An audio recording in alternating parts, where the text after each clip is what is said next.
Viv, welcome. A pleasure and an honour to be here, so thanks for having me. No worries. How are things going in sunny Perth?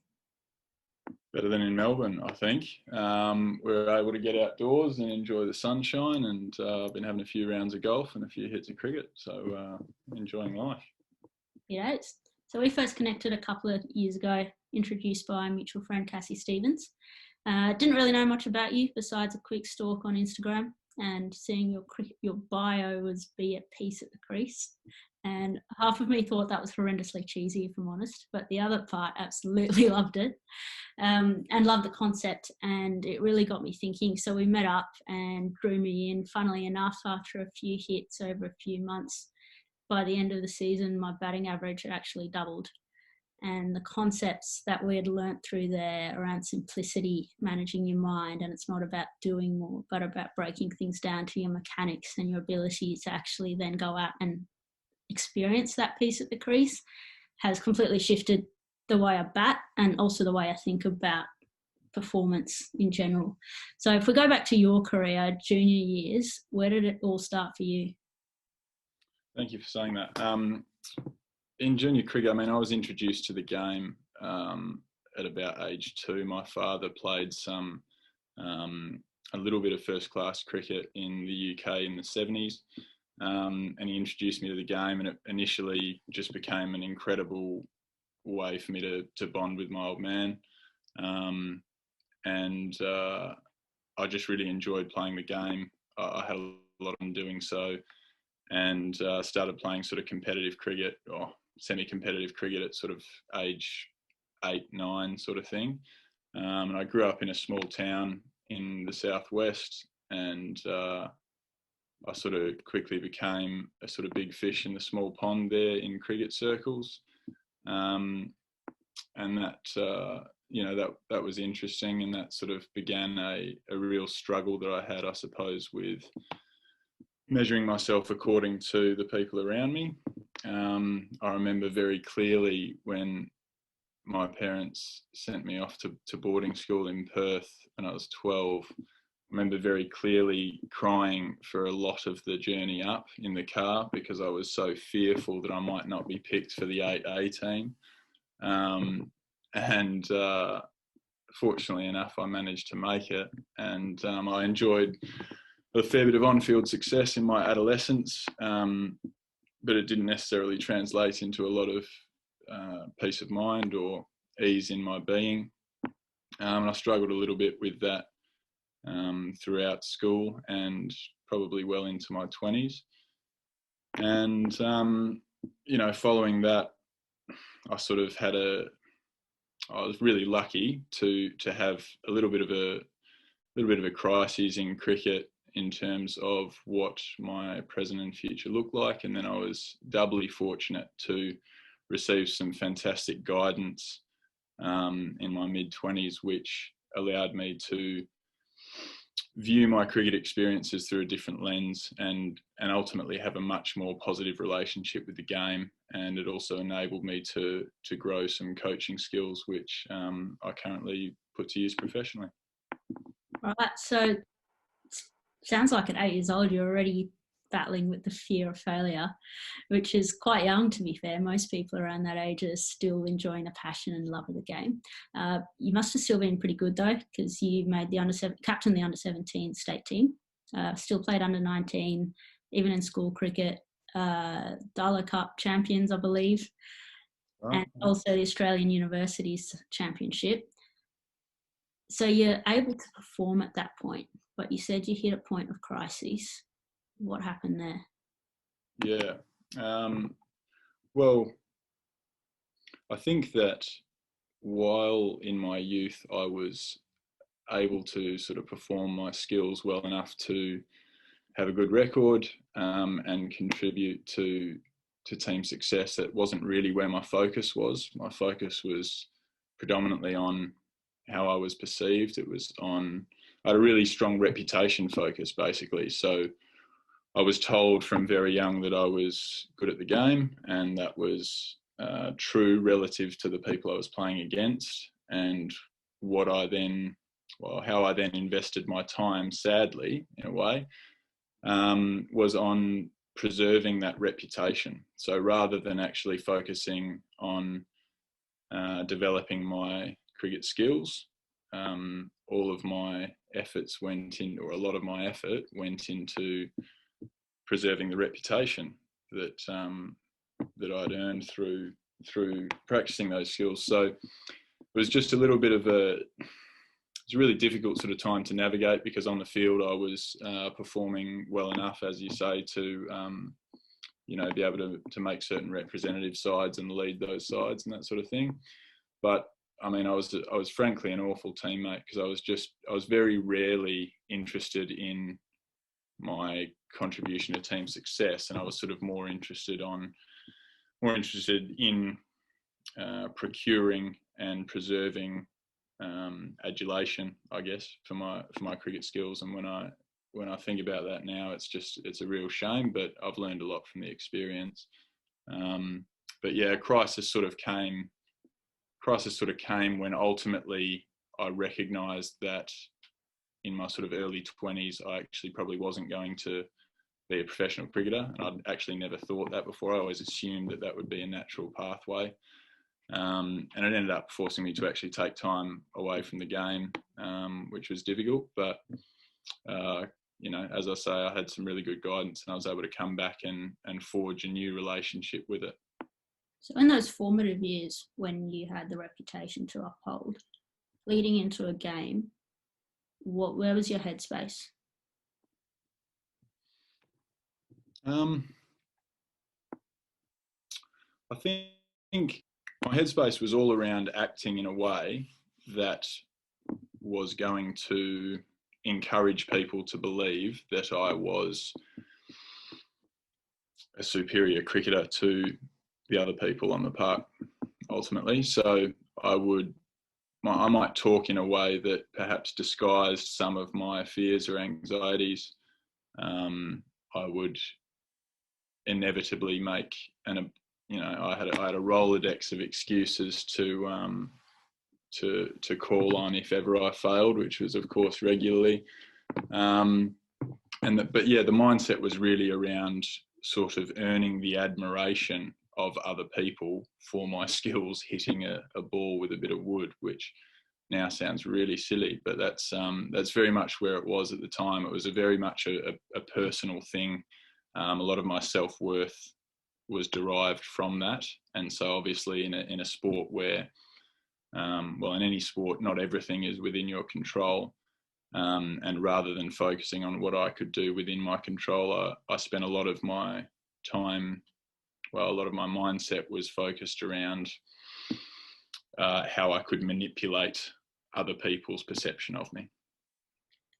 That's a really common trait, and I think we all have that. So I think it's all well and good to say, no, the ego's bad and basing yourself on reputation is bad. We need to do what we control, and the usual sort of cliches of the coaching environment. Why is it so hard to not base yourself on your ego? Why is it that almost every single person gets sucked into that world initially? That's a great question. I think ultimately, certainly in our adolescence, in our formative years, we're striving to sort of, we're constantly, but more so then we're striving to make sense of who we are and our place in the world. And if you can, for people who happen to be blessed with some coordinative talent, sport is often then a vehicle for them to feel good about themselves or feel as though they belong in a particular space. And that was certainly it for me. I mean, cricket as a junior was a space in which I was admired, and that feels good ultimately, but it's transient, right? Because ultimately it's the beliefs of other people cannot sustain you. I think it's a really good question. It is undeniably a trap that people fall into in all aspects of their life. And I think that in my conversations with you and from what I've heard about a lot of the work that you're doing, you talk about you talk about nurturing a better relationship with your ego. So rather than seeing it as something to be ignored or defeated, you talk a lot about recognising that you cannot escape it. It will always be there. But what we can perhaps do is learn to domesticate it a little bit, learn to manage it better, or just have a better relationship with it. So I think that's really healthy, and it's something that fortunately I've been able to tame my ego somewhat, so it doesn't actually direct all of my actions. What would you say about someone, I know everyone's talking about Michael Jordan, the Last Dance documentary, and he clearly had a massive ego. He was the best, he knew it, he channeled that. So what's wrong with channeling that ego, and why is that dangerous? Yeah, well, I think the first point to perhaps recognise there is that Michael Jordan's ego, perhaps, he undeniably had a big ego, and our ego is ultimately there, I believe, to sort of seduce us and comfort us. The thing with MJ that I think often gets overlooked when you talk about his ego is that his ego was more than matched with a preparedness to work very hard, and in working hard you are vulnerable. If you try your best, you are vulnerable to the idea that your best might not be good enough. But Jordan, by all accounts, sort of outworked everyone, certainly in the NBA at that time, and perhaps of all time. And so I think that while he might have been fueled by the desire to be better than other people, ultimately, I think his preparedness to work highlights the fact that deep down, I think he actually really enjoyed mastering his craft, and he put in enormous amounts of time into that. And so while I think the question about the dangers of the ego is that it's simply transient, you cannot sustain it. So whereas MJ might get some kicks out of someone saying he's, greater than Magic Johnson or Larry Bird or whoever his sort of competition was at the time, if you're reliant upon that, you're reliant upon something outside of your control. You're reliant upon other people to consistently perceive you in this way. And so I think that's where the danger of the ego lies. And as you say, if we can have a better relationship with it in terms of understanding that the ego is a part of us to protect us, but also being brave enough to actually pursue mastery of our craft in whatever vehicle we choose. I think that is what I would call sort of feeding the spirit, if you like, and that is ultimately sort of our biggest champion of our progress and enables us to keep our ego in check. So you mentioned mastery of craft there, and I know you've talked a lot about ego versus task mastery. What does it actually mean to be chasing mastery of craft? Yeah, I think it means that ultimately we are pursuing the action out of a desire for personal growth, not relative to another person. So to ensure that our competition, if any, is with ourselves on a spectrum of our past self to our ideal self, that is where we can assess our progress. And in terms of mastering our craft, it's for the betterment of ourselves relative to either our past self or our ideal self along that spectrum, as opposed to ego-driven behaviours would be to essentially trick ourselves into feeling better about ourselves by virtue of comparison to others. So if we take an example, we've got a young girl that's fringe of the team. They're having a hit in the nets pre-season. So currently we're in pre-season, working really hard, but they know they're in direct competition with the person next to them in the net for selection for the first game. And because there's no games coming up, the thought, and this is really common, it goes through my head, I'm sure it's gone through your head, is that if I look really good here and outperform that person, I'm going to play. And at the end of the day, I want to play cricket. I want to get selected. Like, that's why I play. I'm not here to just be in the nets all day. How would you approach someone who's thinking along those tracks? Yeah, I don't think that's, I mean, it's a great question. As you say, I've felt that myself. I'm sure that everyone has at some stage, or perhaps regularly, perhaps routinely. And in fact, I got asked by a parent the other day, you know, what can my boy do to, you know, what are the selectors looking for in the nets? What can my boy do to impress? And I think that ultimately you have to really shift the thinking. And I think this is why it's particularly difficult for children and adolescents, because they simply don't have the broader life experience to enable a broad perspective on their relationship with the game. So for me, in that circumstance, I'm trying to establish a relationship with the young girl who's thinking that way, and try to lead the player in an understanding of actually what is making them play the game, what are their ultimate drives, and can we derive significantly more pleasure from a recognition of our own progress rather than our ability at any given time in comparison to the person in the net beside you or whatever. So I mean, that's sort of that's how I would go about it.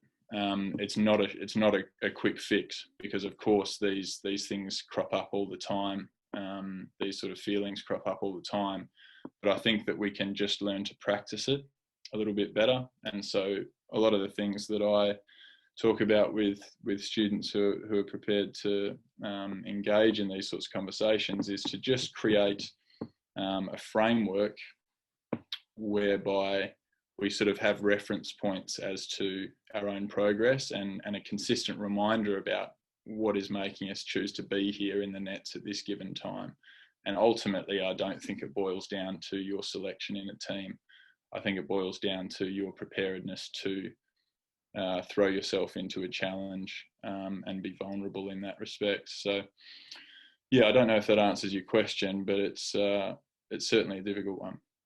Yeah, I think it is a tough one, but looking at the whole, how do we create cultures where the process of getting better one step at a time and no limits at the margins is actually the norm, as opposed to creating a culture where it's all about competition and it's each man for themselves kind of mindset. But I know you've talked a lot about comparison, and it comes down to our relationships with others. So we both love this book called The Courage to be Disliked, and the authors of that talk about horizontal relationships versus vertical relationships. Do you want to speak to that a little bit, and how you think that could influence someone when they're stuck in that comparison mindset? Yeah, well, first I'll say thank you so much for introducing me to the concepts in that book. One of the most important books I'd say I've read in terms of cultivating a better relationship with myself. And so when you lent that to me, I think January 2019, and I just love how it's written. I'd highly recommend people read it. It's so interesting because it's written as a dialogue between a student and a teacher ultimately. So it makes you really, well, I was able to really relate to the role of the student really easily as you go about learning. The question you ask about, horizontal versus vertical relationships is something that is really, really difficult, but ultimately it's the idea that we are no more or less valuable than any other person. And so there comes a certain humility with that. But it's something that I also struggle with in a coaching sense at some time, because ultimately it's the idea that we are all teachers and students simultaneously. And so we have the opportunity to grow, but it's not a sort of vertical ladder through which we grow. I think the analogy they use in the book is the idea of a football field, perhaps, and we're actually all on the field. We're moving across the field. We're just sort of in different places at different times as we are the subject of our experiences. And so I think that by simple virtue of shifting the process from being a vertical one to being a horizontal one, I think is really important. But yeah, I mean, I got a lot out of that concept. What is it for you that sort of really struck you about the nature of relationships in professional sport, for example, and how, well, your experiences in terms of perceiving them vertically and then perceiving them horizontally? Yeah, well, for me, I was stuck, and I probably still am. I find the ego gets stuck in vertical relationships. So you're constantly looking at, they're better than me and therefore they're a better person than me. And at the same time, it's like they're a worse cricketer than me and therefore I'm a better person than them. Both statements are completely incorrect, and you can't have one without the other. So, and that's where I find the ego thing gets stuck with me a little bit. So you can think, okay, I'm going to perform well and do really well, and therefore, like, I feel confident, I feel good about myself. But what that does is that sets me up to then feel bad about myself when I'm not going well. And that's where I found the vertical relationships can get really dangerous. Whereas horizontal, it's like we're all on the same path here. Some are definitely further ahead than others. So I'm not saying I'm the same level cricketer as Elise Perry. She is miles more skilled than me. But we both have an equal right to be here and pursue that mastery of craft. And at the end of the day, that's success. That's the path we're on to. We're both on the path to mastering our craft and becoming better humans as a result of that. But the end destination is not who's the best cricketer here, and therefore that's complete success. 100%. I mean, I think we're all gifted by, and well, if you want to go back to sort of our origins, I mean, our talent is inherent, right? It's not an achievement. Talent's not an achievement. It's virtue of our genetics, which have nothing to do with us, ultimately.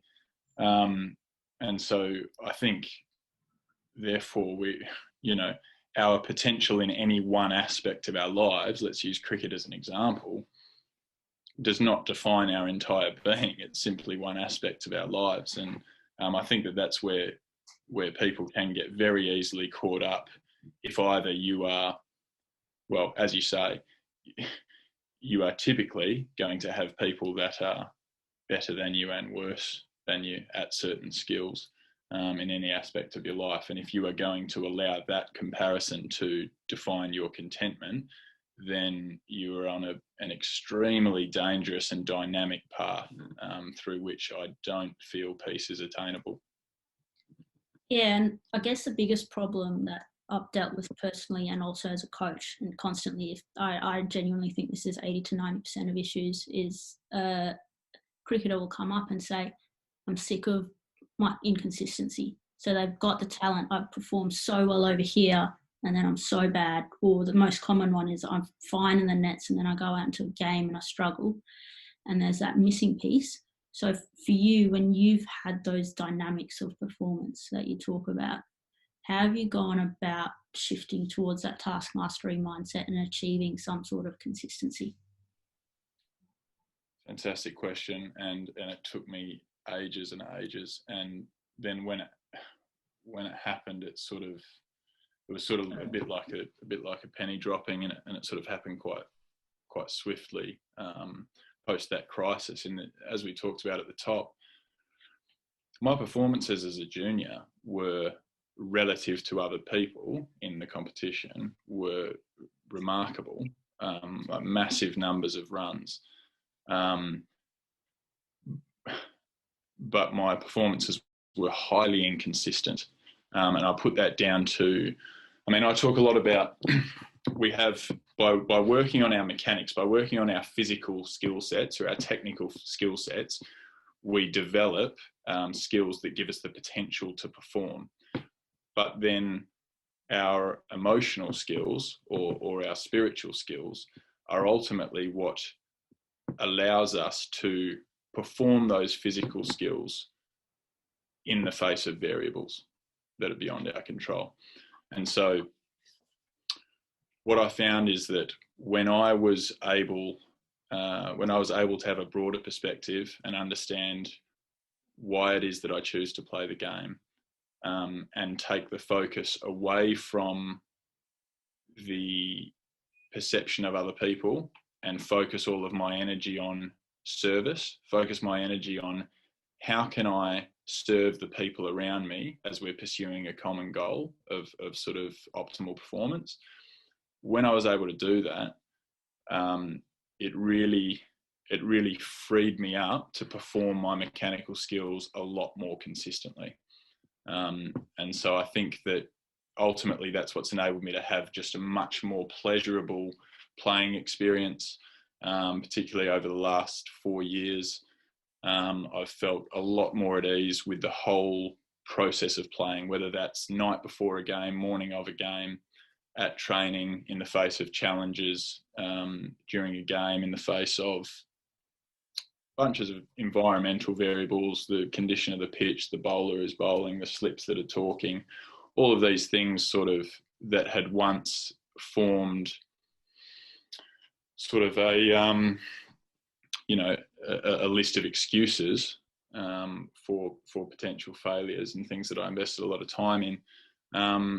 They simply become just wonderful challenges to test our emotional resilience and our physical skills in the face of these challenges. So when I was able to view it like that, I felt as though I was able to really take the heat off my personal performance and actually invest all of my energy in serving the people around me. And so ultimately, I think that that's what's enabled me to have a sort of paradigm shift in terms of my relationship with cricket, and it's why I'm still able to play. It's so ironic, isn't it? We think that having our purpose is all about ourselves and our performance, and how do I get better is by me putting in the work, which is true. And you need to put in your work to build up that performance, that potential, and getting your mechanics right. And an equation I fall back on all the time is your performance is equal to potential, which is how you work your mechanics and the work you do as an individual, minus your interference. And it sounds like I was going to ask you what on earth are spiritual skills. Fancy word, most people have no idea. But basically, it sounds like it's just about minimizing that interference. So you've got to do the work. When you say let go, surrender, all those words, it's not saying let go of doing the work. Like everyone that's ever made any sort of career in any field has done the work. And that's to increase your potential. And I know you're one of the best at the mechanics and that side of the game, and really grooving simplicity in how you actually hit the ball or bowl the ball. But then how to actually go about minimizing your interference is a whole different ball game. When you've gone through patches where you've just scored outrageous amounts of runs, and looking at your 257 as a high score, there's very few people that have scored a double 100. What routines did you put into place? It's talking about leading into the game and within the game to allow you to actually discover that freedom and minimize the interference. Yeah, I think that your explanation of that is absolutely spot on. It is exactly that. The emotional skills, or I would say spiritual skills, are ultimately your preparedness to not be distracted by variables, to not have your physical skills and the performance of them be interfered with by your own perception. So I think that's fantastic the way you've put that. In terms of what those skills look like, I think you're absolutely right. Where I have scored enormous amounts of runs when I've been fortunate enough to minimise that interference, it's typically been a combination of two things. The one that, as you say, we can't escape is having the potential in our mechanics, the potential in our physical skills to combat the threats of the challenge and to seize the opportunities that lie within the challenge. So undeniably, I have felt going into the game, going into each ball, as though my skill set stacks up really well against this challenge. So that comes from, as you say, like an enormous bank of playing experience and grooving my responses to stimulus. And you can't get away from that. I think that one of the things that, like the whole confidence idea, there's a lot of buzzwords around confidence and just sort of like backing yourself and trusting yourself. And they're all they're all great terms, but you can't trick yourself into confidence. If you know deep down whether your skills stack up to the challenge. I can't walk out there against Mitchell Starc bowling round the wicket with an old white ball, and him sort of tailing him away at my toes at 150 k's. My skills, I cannot be confident about how my skills stack up for that. So I'm not going to try to trick myself into that. So undeniably, that's the first thing, and that's also the thing where we were talking about Jordan earlier, and what that working does. Sort of like one of the more famous quotes by him is the chat about, I succeed because I've failed more than other people. I've taken more game-winning shots, blah, blah, blah.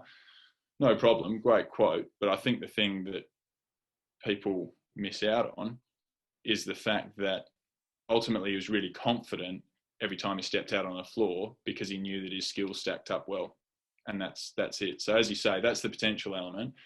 In terms of the second factor that would enable me to minimise interference is actually not about cricket.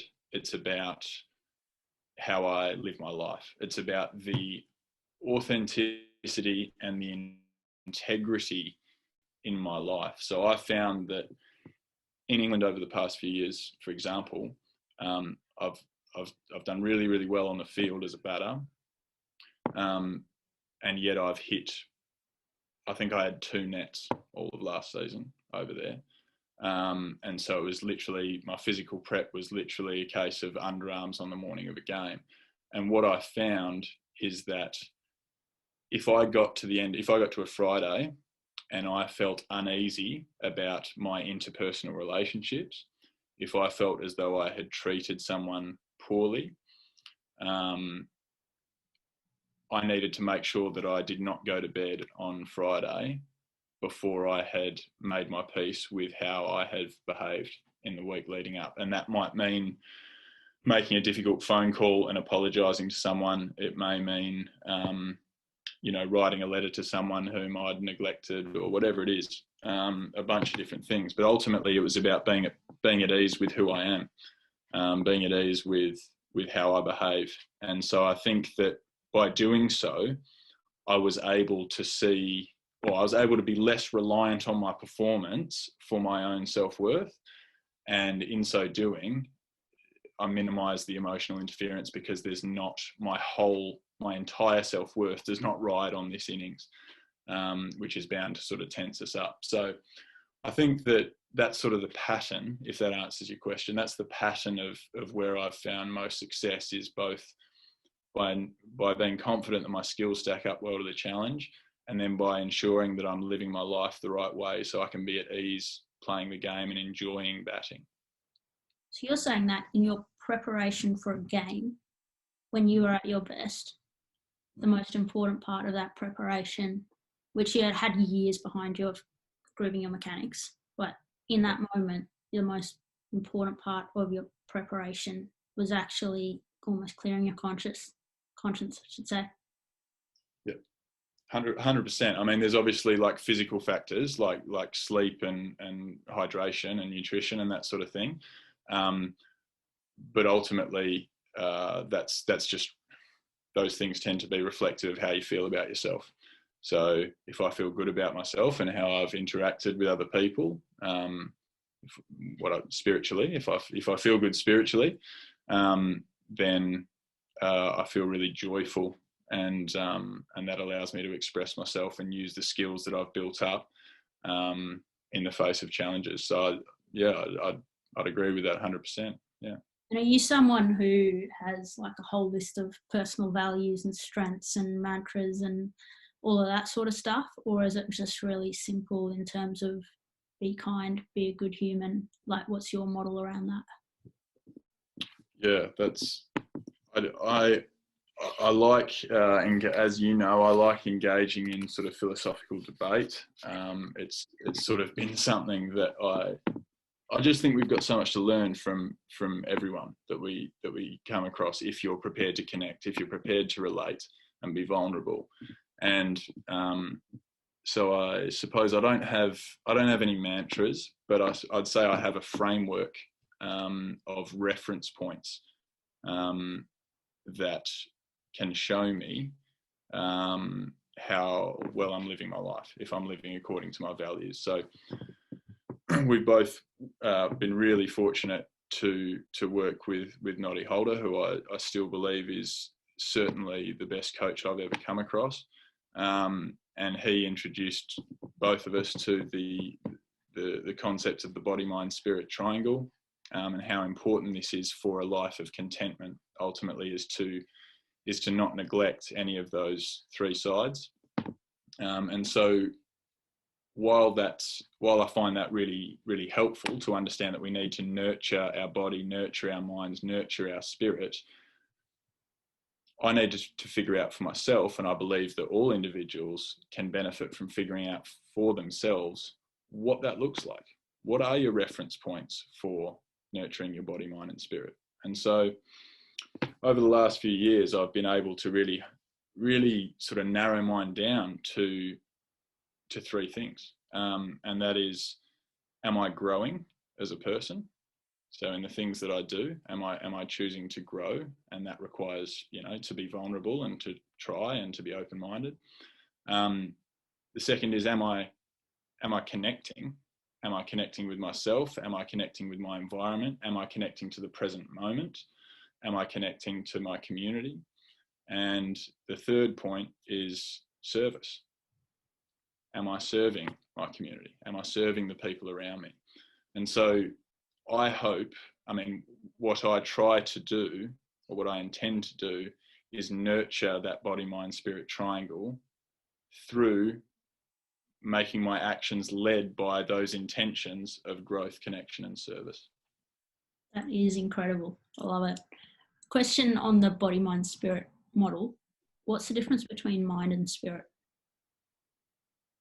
Yeah, good question. This is probably why, so I'm running a few workshops at the moment, and I was a little bit hesitant with what to call them, because you hear of mental skills programs and stuff all the time. So mental skills, or the mind, for me, is our tool to process information, if you like, to think about concepts, and to think about how we can apply them. Whereas your spirit, or spiritual skills, emotional skills, are really about how we are able to connect and sort of release ourselves from interference, as you put it. So that's ultimately, our mind is a tool for comprehension at an intellectual level, at a conceptual level, whereas ultimately our spirit is more about being at ease with our place, being at ease with how we are spending our time, where our energy is directed. So obviously they're all interlinked, your body, mind, and spirit. Same with growth, service, and connection. Typically, if you are in the process of serving people, you are also growing, you're also connecting. But that's the distinction I'd make, which is pretty subtle, but it's the difference between what you feel in your gut and what you think in your head. So these are pretty complex ideas for someone that's not quite thought about it before. If we take it back to a practical model, so it's a Friday night before a game, would you say that your method of clearing a conscience is essentially working on the spirit side? Then you get to the game on Saturday, and your mind it's about managing your emotions and your thought processes in the moment, and your body is already physically trained to be able to actually execute those skills. Is that how you describe it? Yeah, probably. I think we can do little things, because it's difficult. Spiritual skills are difficult to practice. We just have to have the courage to do them. For me, it's about reminding ourselves, perhaps on the drive to the game, if mum and dad are driving you to the game, and you might be feeling a little bit of nervousness, just being aware of that is great. And then developing over time, over practice, developing reference points that allow us to just remember why we're driving to this game. Is it to prove that I'm better than someone else for someone else's perception of me? Or is it to pursue the mastery of a task in the face of challenges? Is it to challenge myself? Is it to grow? Is it to serve? Is it to connect? Or is it to receive adulation? That's brilliant. I think that takes the heat off us, you know. And I mean, I'm not saying that it's easily done. It's certainly not easily done, and it takes practice, just like any physical skill takes practice. But yeah, I certainly think that constructing for ourselves, even at a young age, it doesn't need to be scary.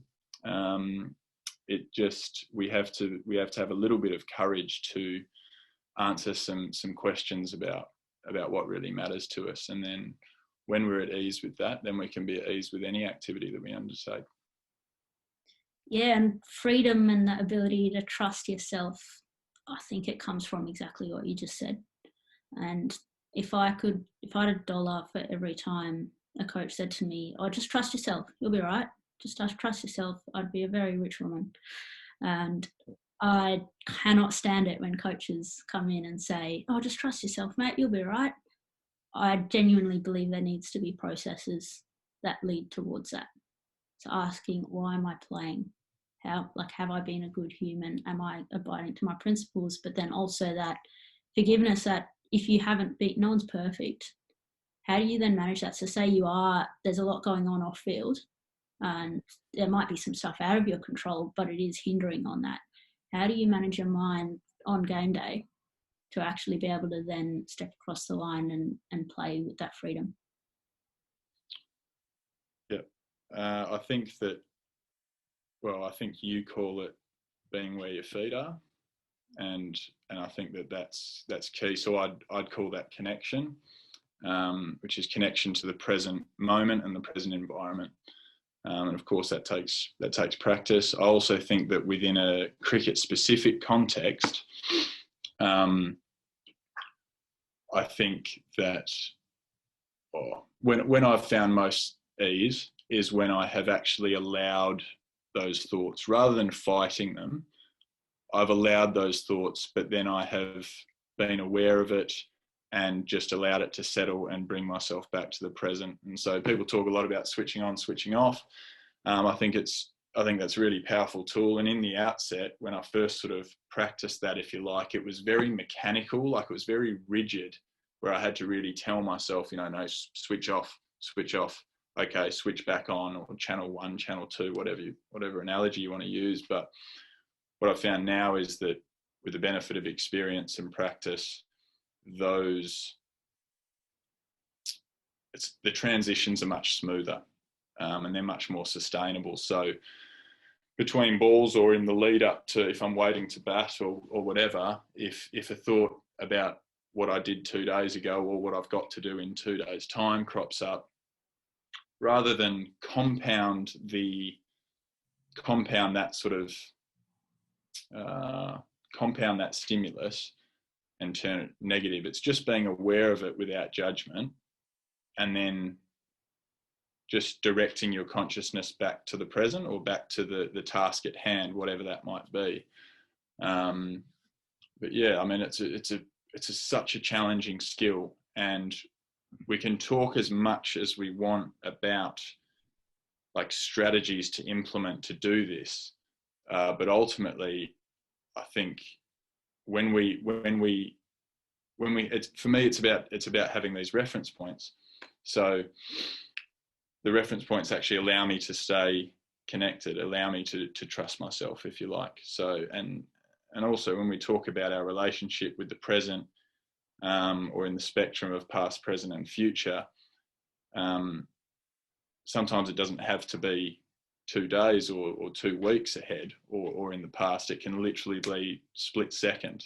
I remember being in England a year and a half ago or a year ago, and I had played about as good an innings as I'm capable of playing, and I got to 197, and there were a few overs left in the game, and I was close to sort of like breaking a club record or a league record for runs or whatever.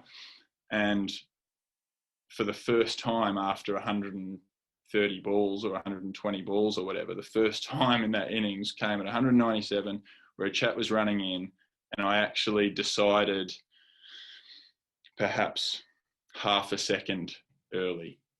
I lived half a second in the future as he released the ball that I was going to hit it over the fence.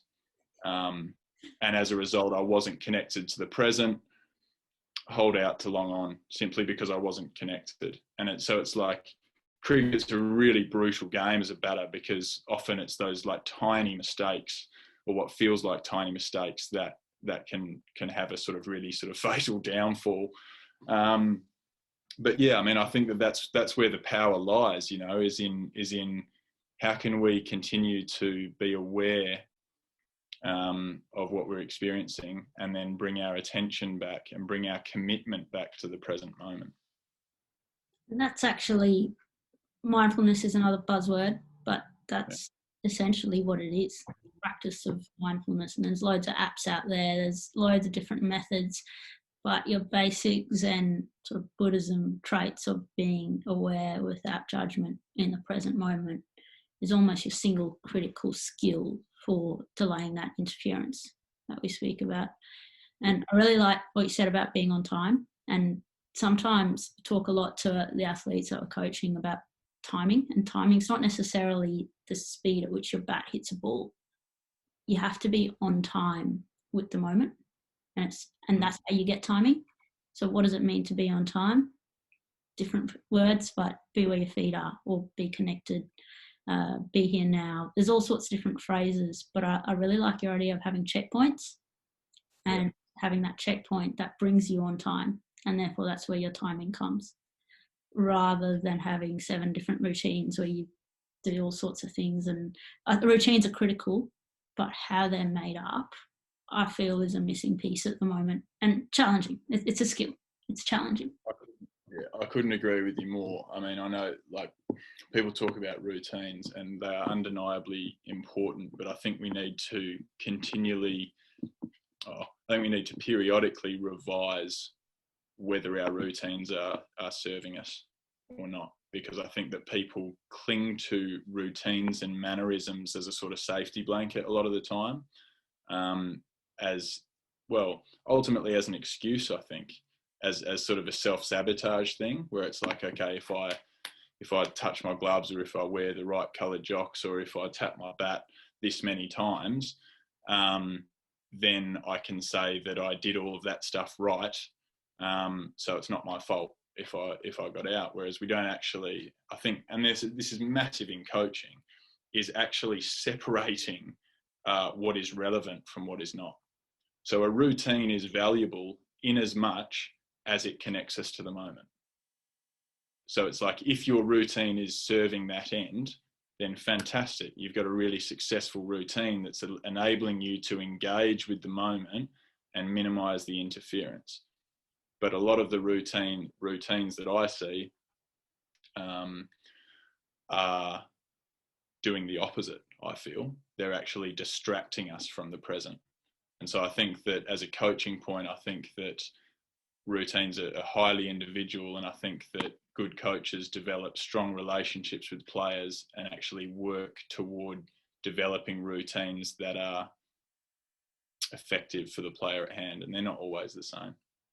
How would you go about working with someone who's really stuck in their routines and they're trying to do the right things and they've done it for a long time and it's worked to a point, but as you say, the purpose of that routine is not effective anymore, so it's become so monotonous that it's not actually getting them to be at their best state in the moment, or be able to let go, or whatever the desired outcome is? How do you help that? Yeah, great question. I think that time constraints are a big issue here. When people do lots of one-to-one coaching and they stack sessions back to back to back, there's not an allowance of time for meaningful dialogue to help break down that longing to cling to something that has worked in the past.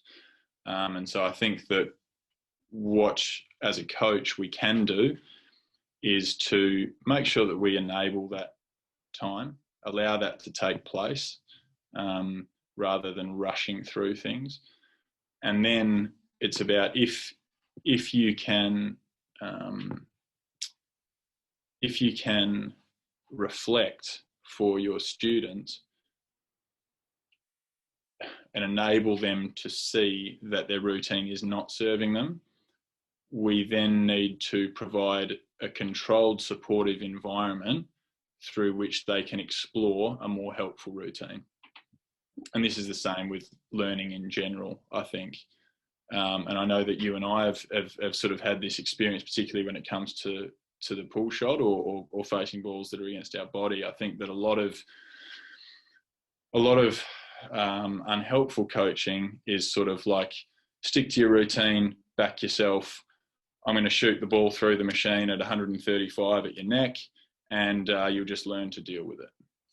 That to me is like just incredibly unhelpful, potentially traumatic, and sort of takes people away from confidence, which is ultimately what we're trying to provide. I think that providing controlled environments in which people can explore and figure out for themselves, or you can lead people to understand what is and what is not relevant. So within batting, which, as you say, is my sort of specialty, I feel really confident about what is and what is not relevant from a mechanical point of view in batting.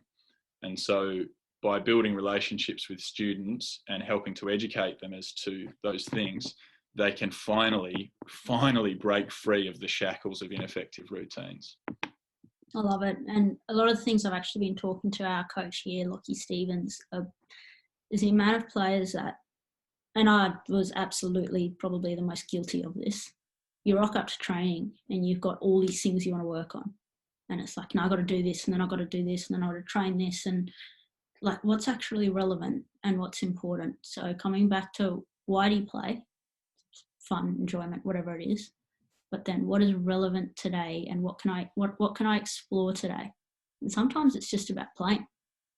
So like we've talked through a lot of complex topics here today, but I think they still all culminate in the ability to be curious, to be in the moment, to explore, but you also have those basic things that you know you need to keep that space of skill up. And that's where I reckon cricketers are generally chronic overthinkers of the game. But can we always keep coming back to the simplicity of what's relevant? Why do I play? And then how do I keep pursuing using those things to work towards a mastery of craft?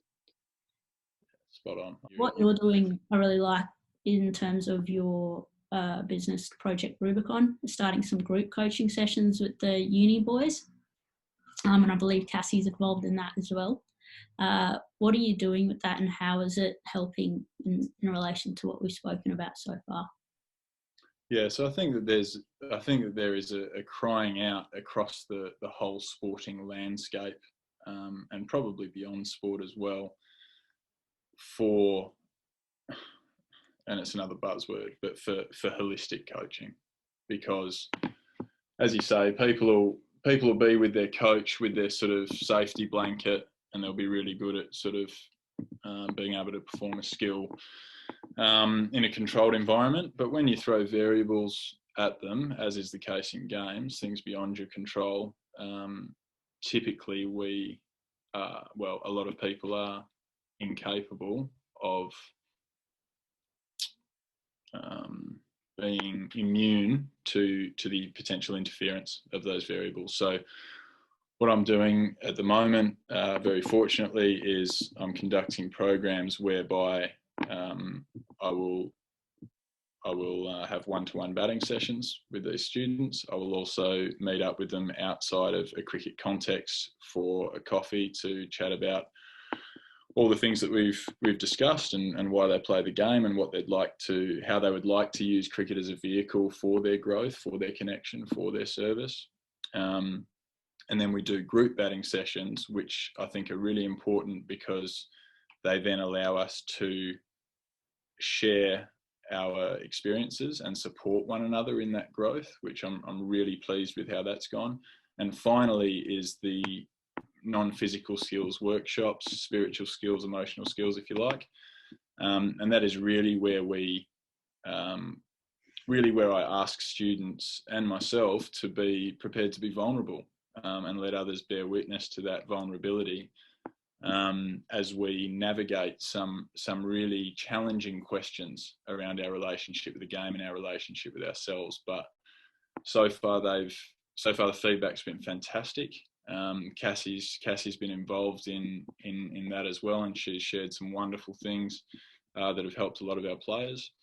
And yeah, I mean, ultimately it's about providing that holistic support for people. If you're going to use cricket as a primary vehicle for your growth as a person, then you need to understand it from all angles. You need to be aware of all the facets that contribute towards your relationship with the game, and hopefully get some good guidance around it.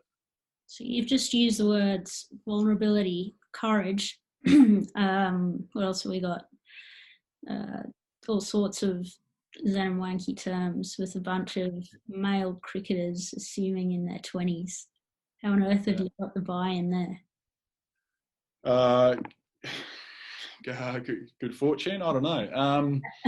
I think that it does help. That I think that doing these things with strangers is, and I hope I get the chance to do that one day, but I have no doubt that it'll be more difficult. I fortunately have an existing relationship with the vast majority of these people, in the sense that I have been a club mate or a private batting coach or a confidant, whatever role that we've sort of played in one another's lives, which enables a starting point where perhaps it's a little easier to be vulnerable, because you have some awareness of what the person's going through anyway. So good question, and that is imperative.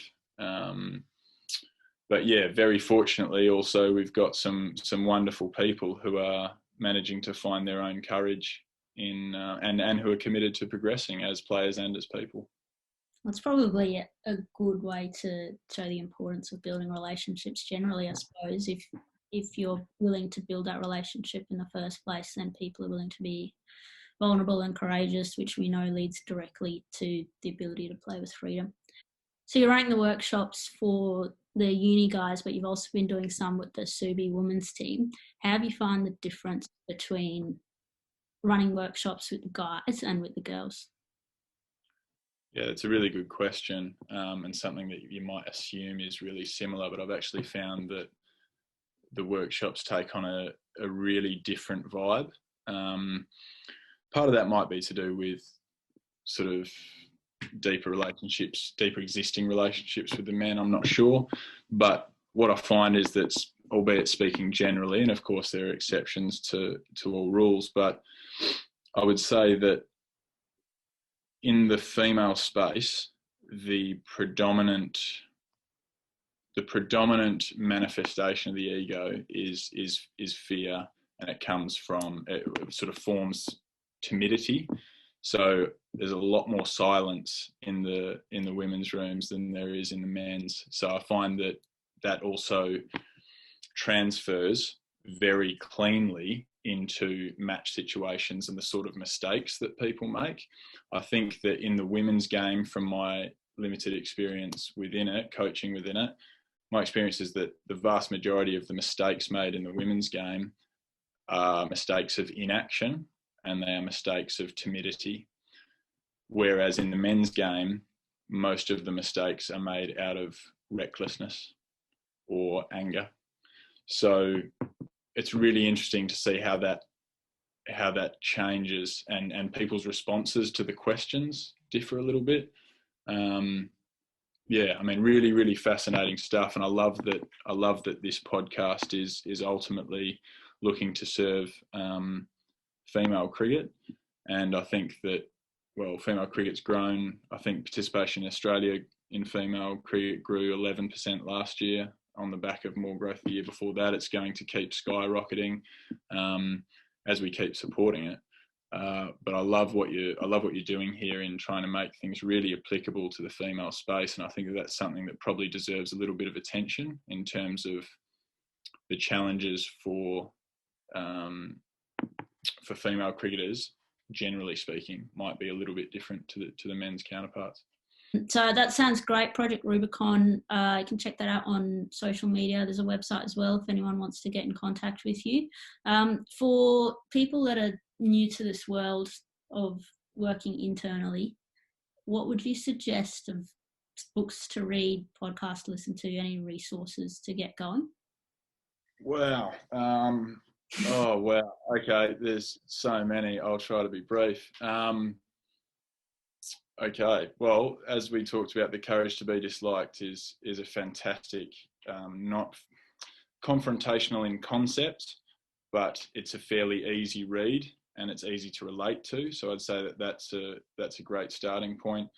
Deepak Chopra's book, The 7 Laws of Spiritual Success, or The 7 Spiritual Laws of Success, is a book that is tiny. You can read it in an hour.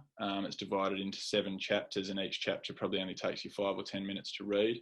And do keep rereading that because different things stick out at different times. Oh wow. I'm a big fan of Stoicism, Stoic philosophy, and perhaps introductions to Buddhist thought, things like that. So researching concepts like that, researching concepts like Ikigai. So much wonderful stuff. But I'd say that anything that's enabling you a little more clarity or confronting the sort of status quo of your existence, anything that prompts thought or encourages thought where you're going to be led toward accountability for how you're spending time as your only finite resource. I'd say that they're great starting points, and probably more importantly is connect with other people and share your experiences with other people. And if you are prepared to find the courage to be vulnerable, then I absolutely believe that is always rewarded. Love it. I'll add one more to that, and it's a book you actually gave me, The Go-Giver. And rolling into my first session with you, normally new batting coach, right, let's hit some balls, talk about where we're at as a cricketer, blah, blah, blah. And I roll up in the first session, you hand me this little red book called The Go-Giver, which is a fictional book, but it teaches some really good lessons. And I think that probably summarises the relationship we built from there and where we've taken it. So over your journey, it's a really great story, and where you're at now, you're clearly a very deep thinker, but that served you well, and I think it's what makes you a really fantastic coach. How has that shaped or changed your definition of success now? Yeah, I think to borrow a concept from The Courage to be Disliked, I spent a lot of my early 20s being very bitter about the fact that I had not made it as defined by what used to be my success, but conditioned by other people's interpretations of success. And I think that we always have the choice to transform our values, or transform our experiences into value, into virtue. And so from my failures as a player, from my failures to develop my playing skills, from my failure to be selected in certain representative squads, that now forms my greatest strength, because it gives me a capacity to empathise. It gives me insight into analysing what's relevant and what's not. And fortunately, I no longer have bitterness about my journey as a player, and I'm just really, really grateful that my body still allows me to play, and that I enjoy it, and I get to keep using it as a vehicle for my growth, connection, and service. Love it. Well, Viv, final question for you: who are you at your best? At my best, I am a presence that is prepared to relate to other people, is prepared to look inside myself and confront truth, and someone who is prepared to engage with other people of all walks of life in the interest of serving the universe. I love it. Well, thanks, Viv. It's certainly been a pleasure the past 2 years getting to know you. I know you're doing fantastic work in the women's space as well with Subi Floriet, and with all the one-to-one coaching you're doing. You've had huge impact on the people around you, and I can actually see the transformation in the communities that you're working with. Hopefully this podcast provides some value to others. There are some concepts in there that we've not really touched on before, and it's not spoken about normally in the elite sport world. But I'm sure it's the way forward, and thank you very much for your time. Thank you so much for the opportunity to share a little bit of my story and experiences, and I hope it's of benefit to the listeners. I'm sure it will be. Thanks, Viv. Cheers. Thanks for tuning in. If you want to continue to be part of the Inside Edge project, hit subscribe or leave a comment below. We're also on all major social media platforms. I look forward to having you along next time.